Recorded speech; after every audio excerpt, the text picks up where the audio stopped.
What is up, everybody? It is your boy Razorback Swore, and welcome back to another schedule prediction. It's been a couple of weeks. I don't know. I've been kind of busy with like baseball season and all that with Razorback, but now that Razorback baseball is over, and since we lost to SEMO, which I still can't get over, now I'm free to make my schedule predictions again. So there we go. Sorry for the delay, but we are getting right back on track. So next up, we are going to be doing the Kentucky Wildcats. The Kentucky Wildcats, who finished off last year 7-5 with Devin Leary at quarterback.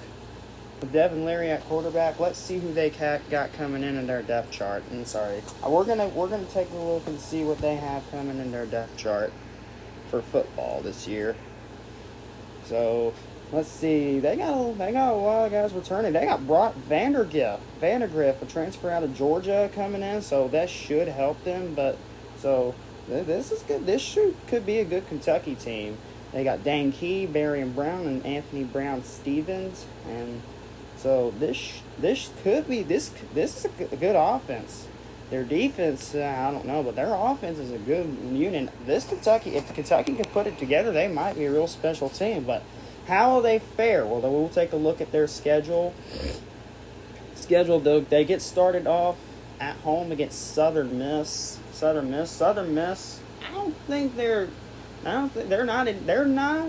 Southern Miss, I mean, this is a game that Kentucky should easily win, but you know Kentucky. Kentucky always struggles with the little opponents, and earlier in the year, they always seem to struggle with these types of opponents. So I don't think this is going to be a blowout. I think Kentucky will win, but it ain't going to be a blowout.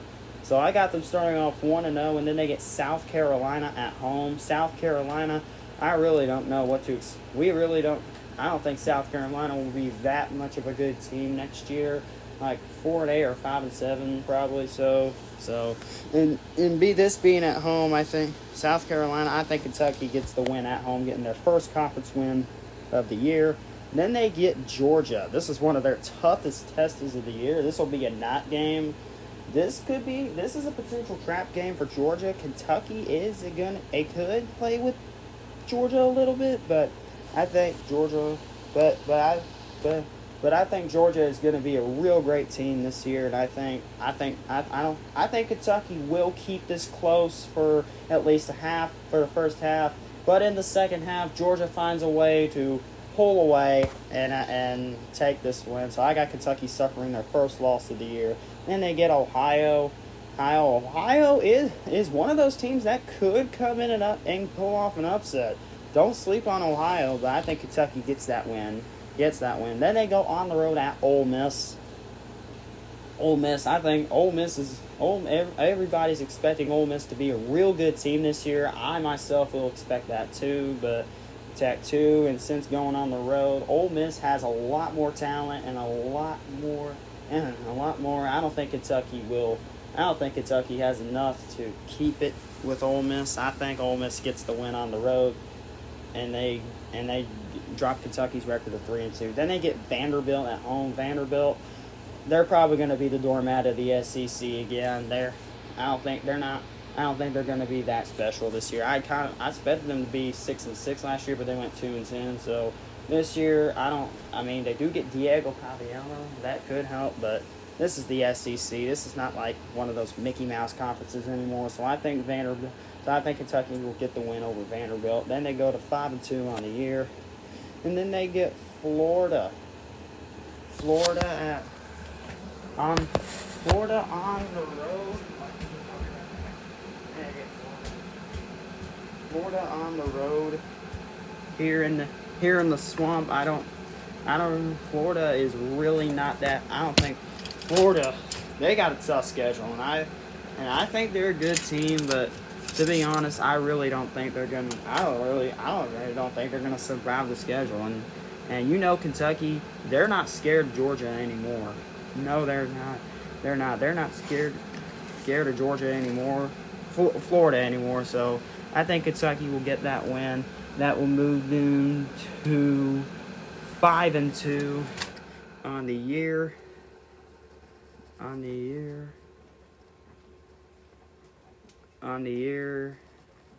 And then they get Auburn at home. Auburn should be a good team this year, but Auburn, these teams I think are going to be evenly matched. I think they're going to be an evenly matched team, but I'm going with home field advantage here, and I say Auburn gets the win.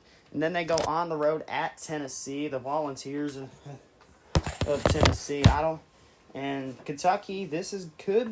Kentucky can play with Tennessee. They showed that last year, but I think Tennessee. But since it's on the road, I just don't think Kentucky will go on the road and beat Tennessee at Neyland Stadium. That drops their record to 6-3 on the year. Then they get Murray State. I think they win that game. Easily. Then they get Texas on the road, I think. Quinn Ewers coming in. This is going to be a good Texas team. So I don't see Kentucky going on the road and beating them. So they go to 7-4, and then they get Louisville for the final game of the year at home. Louisville is a team that can really do. Louisville, they're losing a lot of talent from last year, but they could still be a pretty solid team, I believe. I think they could still be like a solid team. But I think Kentucky, since they're being at home, I got them winning this game. So I got the Kentucky Wildcats finishing off the season at 8-4 with a